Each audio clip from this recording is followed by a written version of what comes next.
So hello everyone, मेरा नाम आकाश है और आज के एपिसोड में हम लोग अपने साथ सुधांशु जी को लेके आए हैं। हमने इनको इस एपिसोड में लाने के लिए बहुत मेहनत करी, बहुत बात करी इनसे, एंड नाउ ये हमारे साथ हैं। सो सुधांशु जी, सबसे पहले आप अपने बारे में बता दीजिए, अपनी रैंक बता दीजिए और आपको कौन सा कॉलेज मिला है वो बता दीजिए। So hello everyone, my name is Sudhanshu and I am a student of Marula classes and just completed my BCA from Variance Group. I am from Kanpur and secured 241 All India rank NIMSET 2021 and selected for NIT Warangal. 241 rank and NIT Warangal. How was the process? आपने ये सब कुछ, सबसे पहले आप student कहाँ गए थे, ऑनलाइन या ऑफलाइन, और how was that process for you? So मैंने अक्टूबर में ज्वाइन किया था। तो मैं स्टूडेंट तो पहले ऑनलाइन ही था क्योंकि ऑफलाइन में मैं नहीं खुल रही थी कोविड की वजह से। तो जब कोविड खुला तो मैं ऑफलाइन हो गया। So how was that process? आपने पढ़ाई में क्या क्या चीजें करी, आप दिन में कितनी देर पढ़ते थे, आप किसको कितना टाइम देते थे? तो प्रोसेस वास की मैंने जब स्टार्ट किया था तब तो इतना सीरियस नहीं था, लेकिन आफ्टर 1 और 2 मंथ्स में सीरियस हो गया था।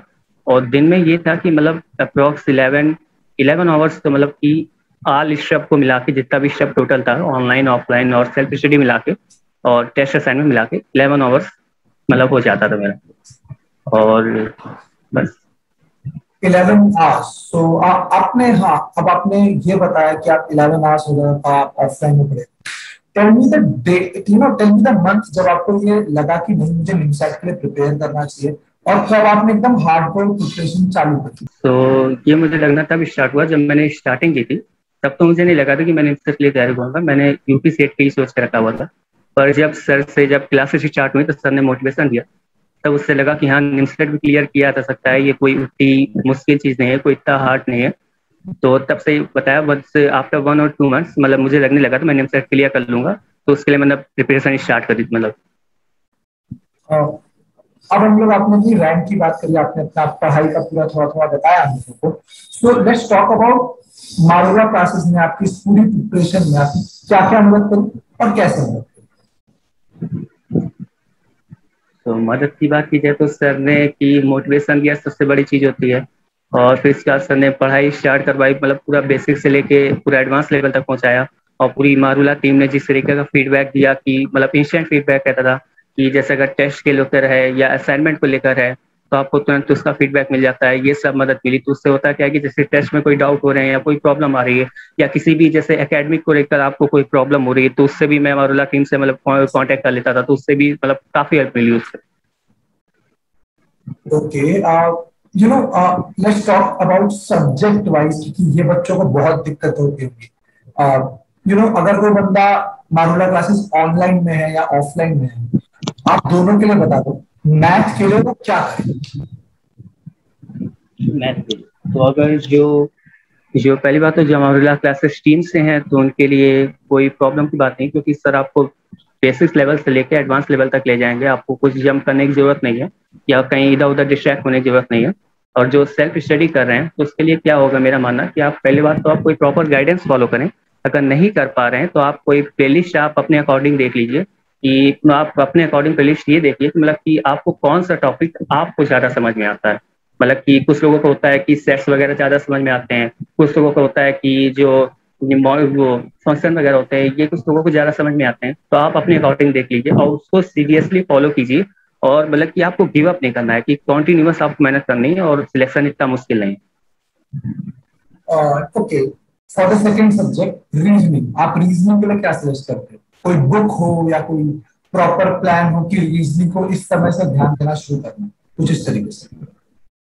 सो रीजनिंग तो बहुत ही इंटरेस्टिंग सब्जेक्ट है। मतलब कि उसको अगर आप सॉल्व करेंगे तो आपको ये नहीं लगेगा कोई आप कोई वर्क कर रहे हैं या कोई आपको असाइन किया असाइनमेंट दिया हुआ है आप वो कर रहे हैं, ये आपको नहीं लगेगा। और क्योंकि सर ने जो सीट्स वगैरह देते थे मैं तो उसको ही प्रेफर करता था। और बाकी अगर आप बुक को अगर प्रेफर करना चाहते हो तो एक BS सिजवाली नाम की बुक है रीजनिंग की, आप उसको मतलब प्रेफर कर सकते हैं। उससे मैंने पजल वगैरह सॉल्व की हुई थी, क्योंकि पजल वगैरह थोड़ी सीट्स में मतलब कि देना थोड़ा पॉसिबल कम होता है, क्योंकि सीट्स में काफी बड़ी पजल्स होती हैं। तो वो आपकी कितनी सीट्स ले सकते हैं उसके लिए, तो आप उसके लिए या तो लाइब्रेरी से इश्यू करवा सकते हैं या आप या खुद परचेज कर सकते हैं BS वाली।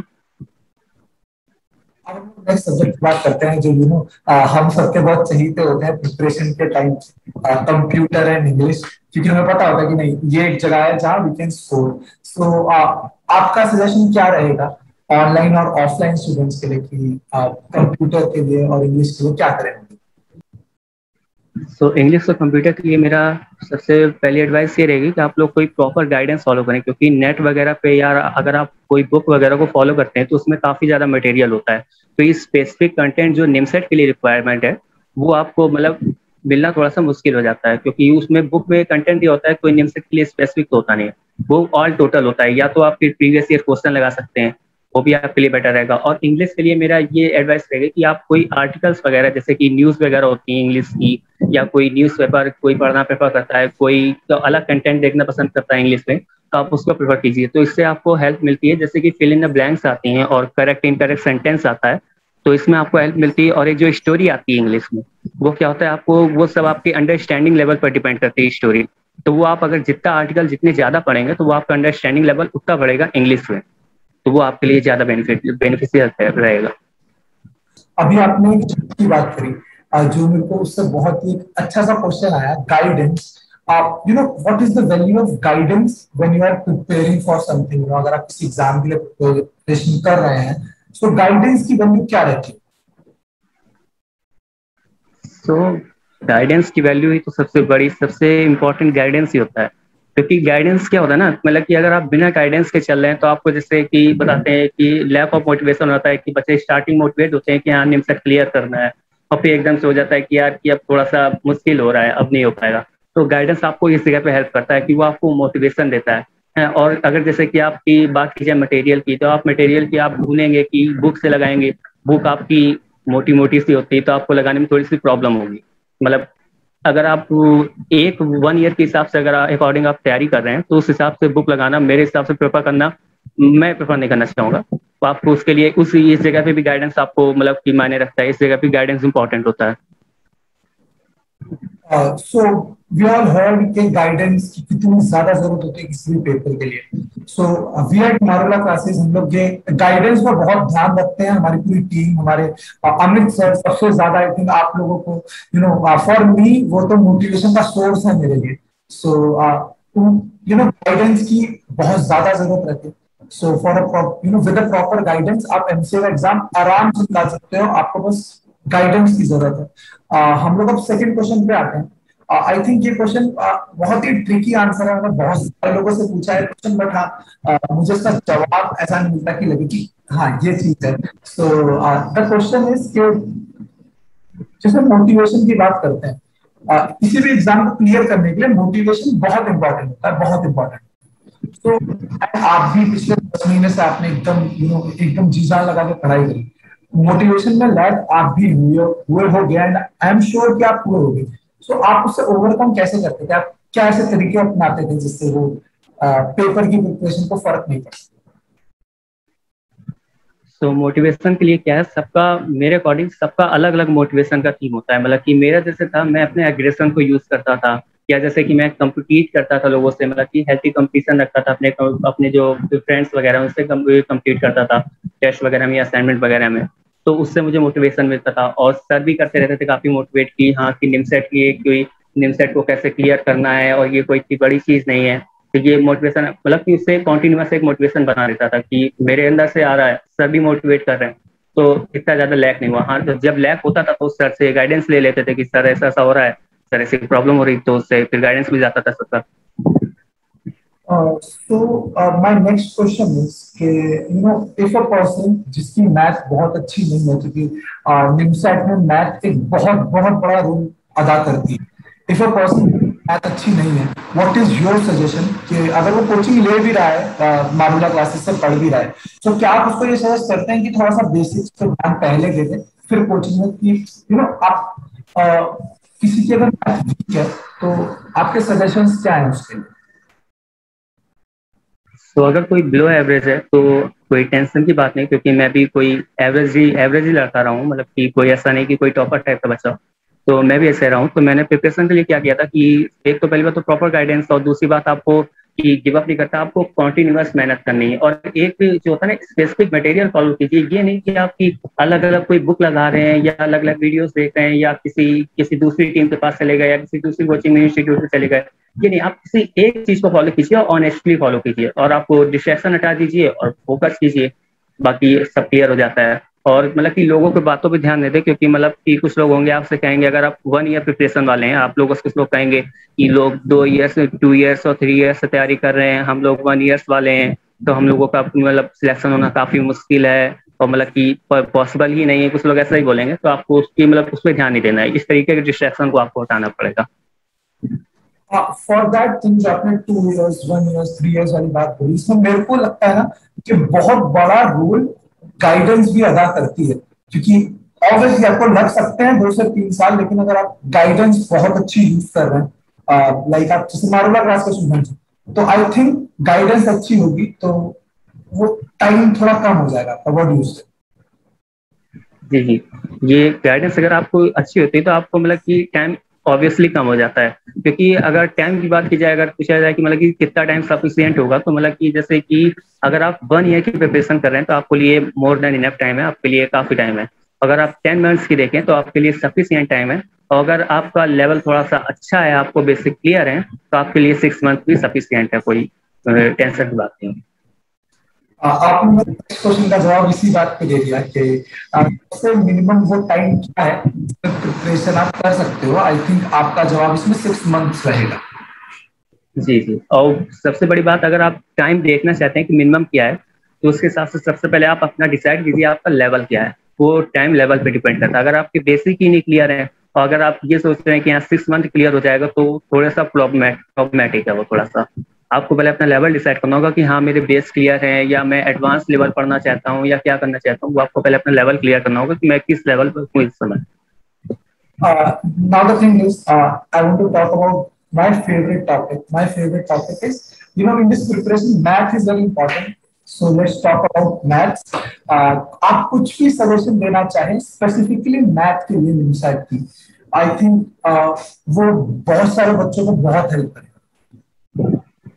सो मैथ्स के लिए मेरा क्या है कि मतलब कि अगर बेसिक क्लियर नहीं है तो सबसे पहले आप बेसिक पे चाहिए और धीरे धीरे करके एडवांस पे चाहिए। ये नहीं कि सीधे सीधे बेसिक के हमने 2-3 कॉन्सेप्ट क्लियर किए और एकदम सब लोग एडवांस पहुंच गए। जेई एडवांस को कोई वीडियो देख रहे हैं या कोई उसका मतलब पेपर सॉल्व कर रहे हैं या कोई उसके पीडीएफ सॉल्व कर रहे हैं, तो आपको ये नहीं करना है। आपको धीरे धीरे एडवांस पे जाना है। मतलब कि अगर फॉर एग्जाम्पल अगर मैं कहना चाहूँ, अगर आप जैसे सेट्स पढ़ रहे हैं तो आप इसके बाद पीएनसी पढ़ लीजिए और प्रोबेबिलिटी का हल्का सा ओवरव्यू ले लीजिए। अब इसके बाद आपको टोटल प्रोबेबिलिटी या प्रोबेबिलिटी डिस्ट्रीब्यूशन, बाइनोमियल डिस्ट्रीब्यूशन में इसको जाने की जरूरत नहीं है। मतलब कि आपको डीप में इतना ज्यादा जाने की जरूरत नहीं, क्योंकि निमसेक का जो एग्जाम होता है इतना डीप में नहीं पूछा जाता है। क्योंकि पहले सबको यही मतलब सबसे ज्यादा यही दिक्कत होती है कि लोग डीप में पढ़ने लगते हैं, तो उससे क्या होता है टाइम वेस्ट होता है। और लोग क्या होता है कि मतलब कि जैसे सीट वगैरह दी जाती है असाइनमेंट और टेस्ट वगैरह की, तो लोगों की ये होती है प्रॉब्लम, लोग सोचते हैं कि अगर 30 क्वेश्चन है या 50 क्वेश्चन है तो हमें पूरे सॉल्व करने हैं। तो पूरे सॉल्व करने की कोई जरूरत नहीं है। आपको पूरे सॉल्व अभी नहीं करने हैं। अगर आपको पहली बार सीट मिल रही है तो अगर आपके 20 क्वेश्चन बनना है, 15 क्वेश्चन बनना है, तो ओके, कोई प्रॉब्लम नहीं है। आप इसको नेक्स्ट बार अगर करेंगे तो आपके धीरे धीरे करके ऐसे क्वेश्चन इंक्रीज होते जाएंगे और एक टाइम ऐसा आएगा जब आपके 26-27 क्वेश्चन ऐसे बनने लगे। आपकी इस बात से मुझे सर की बात याद आई। सर हम लोगों को हमेशा बोलते हैं कि नो मैटर आप क्वेश्चन कितने करते हैं, आप अटेम्प्ट करते हैं वो ज्यादा जरूरी है। आप क्वेश्चन कितने भी करें कोई बात नहीं, अभी कम बने नेक्स्ट बार ज्यादा बन जाएंगे। आप अटेम्प्ट करें, आप छोड़े नहीं कि मुझे नहीं आता मैं अगला पेपर दे दूंगा, आप पेपर जरूर दें। सो कोई ऐसा कोई एक्सपीरियंस रहा हो आपका मारूला क्लासेस में वाइल स्टडिंग ऑफलाइन और ऑनलाइन, कोई ऐसा अजीब सा एक्सपीरियंस आपको लगा कि नहीं ये ऐसा चीज में मुझे मजा है? हाँ, तो ऐसे एक्सपीरियंस रहे काफी रहे, मतलब कि काफी टॉपिक्स में है। जैसे कि अगर कोऑर्डिनेट की बात की जाए, तो एक बार हुआ क्या था कि पैराबोला सर पढ़ा रहे थे। तो पैराबोला में सर ने एक ये बताया था कि मतलब कि एक पी पॉइंट होता है, उससे जो ये परपेंडिकुलर होता है और ये जो फोकस होता है उसकी दूरी सेम होती है, ये सर ने बताया था। तो मुझे थोड़ा सा कॉन्सेप्ट क्लियर नहीं हुआ था, तो मैंने एक दिन पूरा लगाया था। मैं स्केल लेता था और पेन से लेके लाइनें ड्रॉ किया करता था कि अगर इक्वल डिस्टेंस से बना रहे हैं तो पैराबोला ड्रॉ होगा कि नहीं होगा, तो मैं ये किया करता था। तो इस तरह के एक्सपीरियंस काफी रहे, कई चीजों में रह गया कि जैसे कि कोऑर्डिनेट में जैसे पॉइंट फॉर्म करने की बात की जाए तो एक बार मैंने पॉइंट फॉर्म किए थे, कि अगर ग्राफ बनाना की बात की जाए तो वो मैंने फॉर्म किए थे। मतलब कि मेरा ग्राफ वगैरह में काफी इंटरेस्ट था, तो सर से भी इसके बारे में पूछ रहते थे, तो काफी चीजों के ग्राफ भी ड्रॉ किए थे, तो ग्राफ वाला पोर्शन मेरा काफी ठीक हो गया था।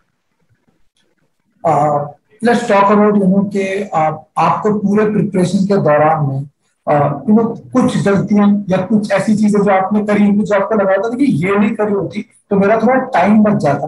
सो आप वो अपने जूनियर्स को क्या सजेस्ट करना चाहते हो कि ये कुछ गलतियां मैंने करी है प्रिपरेशन करते हुए, तो ये गलतियां मत करना। सो बेसिक सी चीज़ों को सबको ही पता होगा कि आपको डीप में जाने की जरूरत नहीं, क्योंकि मैंने डीप में जाने की कोशिश की तो मेरा हाथ टाइम वेस्ट हुआ है थोड़ा सा, कि मैंने थोड़ी सी जे वगैरह का लेवल जाने की कोशिश की थी, कुछ टॉपिक्स ऐसे थे उसमें मतलब कोशिश की थी, लेकिन उसका जब निमसेट का जब एग्जाम हुआ तो उसमें देखा कि इतने लेवल का नहीं आता है, वो आपको बेसिक लेवल का ही पूछा जाएगा, और जो एडवांस लेवल का पूछा जा रहा है वो आपको कोचिंग में ही पढ़ा दिया जाएगा, वो आपको इंस्टीट्यूट में ही पढ़ा दिया जाएगा।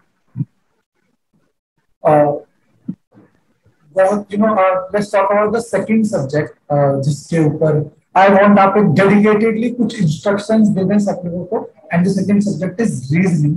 रीजनिंग के लिए आप कुछ डेडिकेटेड इंस्ट्रक्शंस देना चाहते हैं कि मतलब reasoning we all think even I think is के रीजनिंग इज अ सब्जेक्ट जिसमें आपको मजा आता है करने में, टाइम पता नहीं चलता कितना कर रहे हो कब तक कर रहे हो। सो रीजनिंग में आप क्या सजेस्ट करना चाहते हैं? रीजनिंग का ये है कि सबसे पहले आप अपना इंटरेस्ट बिल्ड कीजिए, अगर आपको इंटरेस्ट नहीं आ रहा है तो प्रॉब्लम है। आपको इंटरेस्ट बिल्ड करना है किसी तरह, मतलब कि पजल वगैरह सॉल्व कीजिए, या जो वर्ड्स प्रॉब्लम होती है आप उसको सॉल्व कीजिए।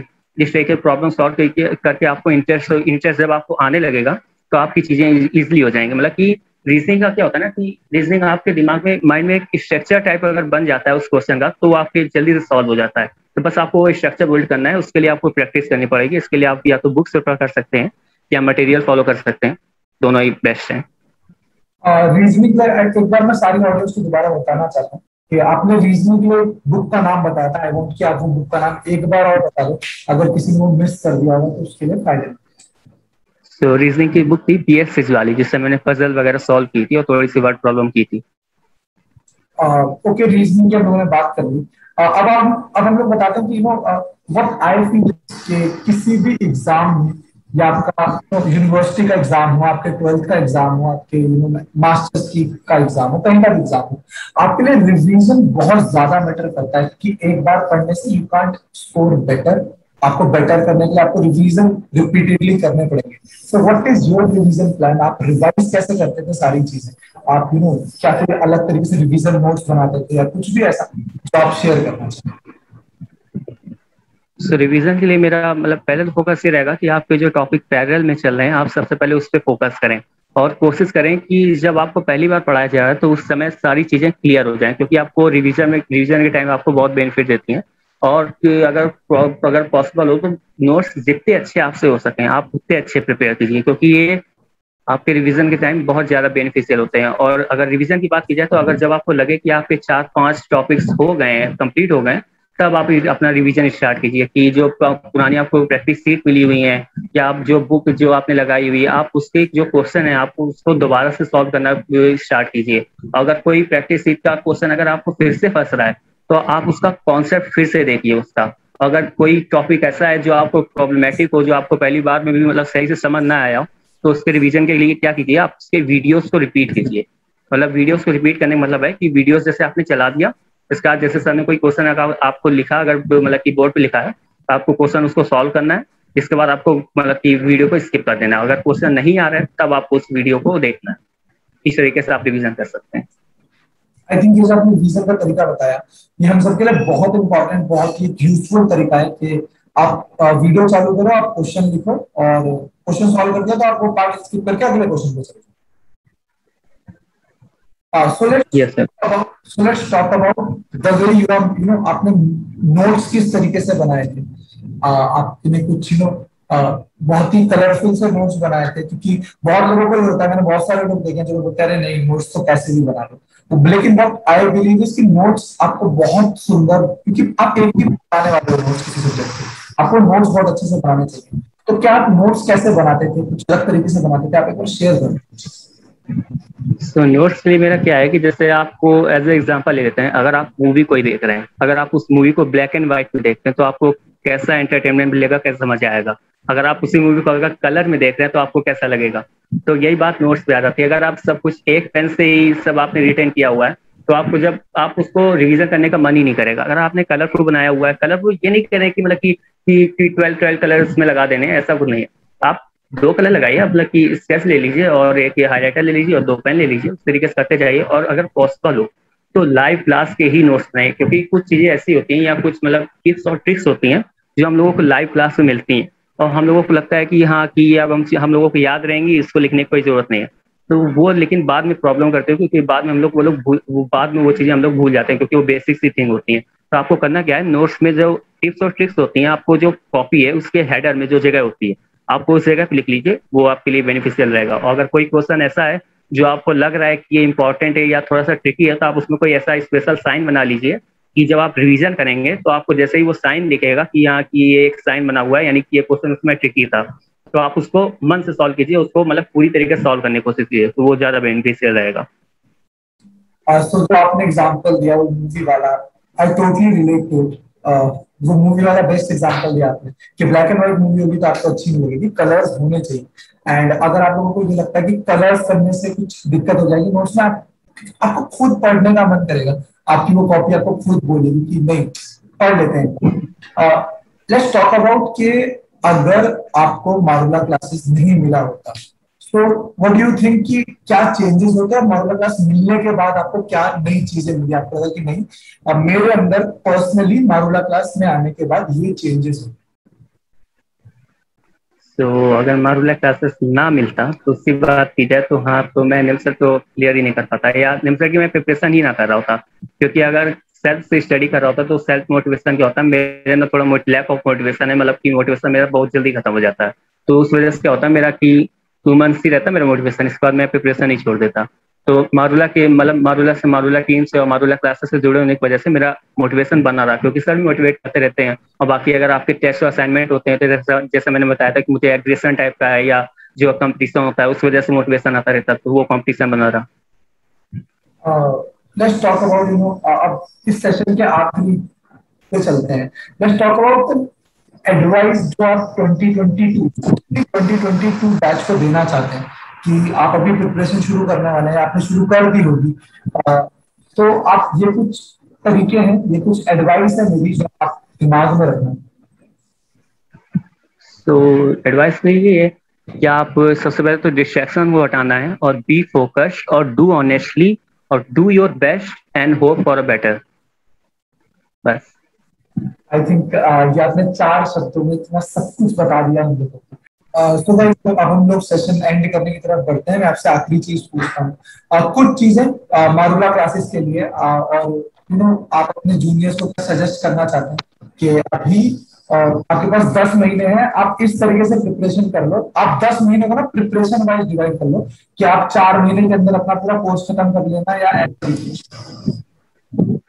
तो अगर आपके पास 10 मंथ्स हैं तो आप कीजिए क्या कि आप पहले एक रोड मैप बना लीजिए अपने अकॉर्डिंग। मतलब कि सबसे पहले तो आपको टाइम मैनेजमेंट करना होगा कि मतलब कि मेरे लिए कौन सा टाइम परफेक्ट रहेगा, किस टाइम मैं पढ़ सकता हूँ, किस टाइम मेरे लिए डिस्ट्रैक्शन नहीं होता। आप उस टाइप का टाइम मैनेजमेंट बना लीजिए और एक रोड मैप बना लीजिए कि मतलब कि जैसे 4 मंथ्स में मेरा इतना कोर्स कंप्लीट हो जाएगा, इसके बाद मुझे रिवीजन स्टार्ट करना है, ये आपको रोड मैप बना लेना है। और बाकी अगर पॉसिबल नहीं, आपको ये करना ही करना है कि आपको डेली लाइव क्लासेस और डेली टेस्ट एंड असाइनमेंट करने ही करने हैं। तो आपके लिए निमसेट मतलब कि कोई बड़ी चीज नहीं रह जाएगी, सिलेक्शन आपका कंफर्म हो जाएगा। तो इसी के साथ हम लोग ये वीडियो खत्म करते हैं। आप इस वीडियो को लाइक करें, शेयर करें और अपने सारे फ्रेंड्स को जरूर शेयर करें जो एमसीए की प्रिपरेशन कर रहे हैं। उसको बहुत ज्यादा हेल्प होगी, उनको पता चल जाएगा कि रोड मैप क्या है। और सब्सक्राइब तो जरूर करें इस चैनल को। और मारुला क्लास की सब्सक्रिप्शन में अगर आप एमसीए की प्रिपरेशन कर रहे हैं। और सम लास्ट नोट्स, सुधांशु, मैं आपको एक बात बोलना चाहता हूँ। आप जिस तरीके से चीजें समझाते हैं वो हम सबके लिए बहुत अच्छी है। आप बहुत ही इजी वे में सारी चीजें समझा देते हैं। So we wish best, the best of the best for your career. कुछ लास्ट नोट जो आप अमित सर के लिए, मारुला क्लासेस के लिए बोलना चाहते हैं, उसके बाद हम लोग वीडियो खत्म करेंगे। सबसे पहले तो स्टूडेंट्स के लिए कि just leave your comfort zone and push up your limits, जितना हाई आप जा सकते हैं उस पे जाइए। और फिर मारुला टीम और सर के लिए कि sir thank you so much, मतलब कि अगर आप ना होते तो शायद मेरा सिलेक्शन कभी ना हो पाता। और मारुला टीम के लिए भी कि मतलब कि आपने इतना अच्छा मटेरियल प्रोवाइड कराया, उसकी वजह से ये सब हुआ। Thanks. Thank you so much guys, इसी के साथ वीडियो खत्म करते हैं। Sudhanshu, thank you for enlightening पूरी टीम को, पूरे मारूला फैमिली को इतना एनलाइटन किया अपनी नॉलेज से। Thank you so much. Thank you.